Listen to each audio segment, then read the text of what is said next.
स्वामी जी भी लिखते हैं कि इस रामचरितमानस को महाराज आप जिस भी कामना को लेकर के पढ़ेंगे वह कामना आपका पूरी होगा।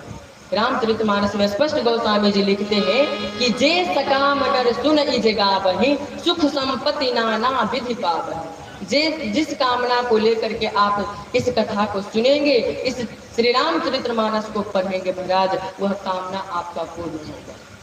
एक बार महाराज गुरु जी कहीं पर कथा कर रहे थे तो यही बात बोले थे, तो 3 साल के बाद वहां फिर गए।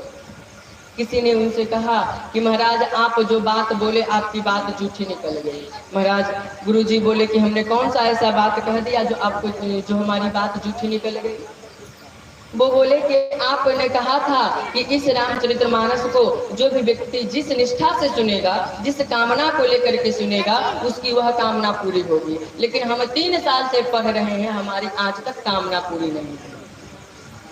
हमारे गुरु जी कहे कि अच्छा आप अपना कामना बताइए कि आपकी कामना क्या थी।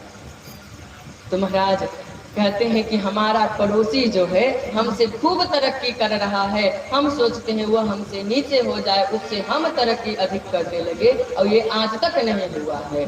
भगवान गुरु जी अपने सर पर हाथ देते हैं, कहते हैं लल्ला इस प्रकार की कामना पूरी कभी नहीं होगी, क्योंकि यदि आप किसी का बुरा करना चाहेंगे इस मानस के बल पर तो उसका बुरा नहीं होगा। यदि वह भगवान का भक्त निकला तो माया पति से बक्सन माया कर इत उल्टी परी सुर राय। यदि वह भगवान का भक्त होगा तो फिर उल्टा पड़ जाएगा, फिर उसका विनाश नहीं होगा, आप ही का विनाश हो जाएगा। इसलिए महाराज इस मानस को यदि पढ़िए तो जे सकाम नर सुन इज गावहि, अच्छे विचार से पढ़िए।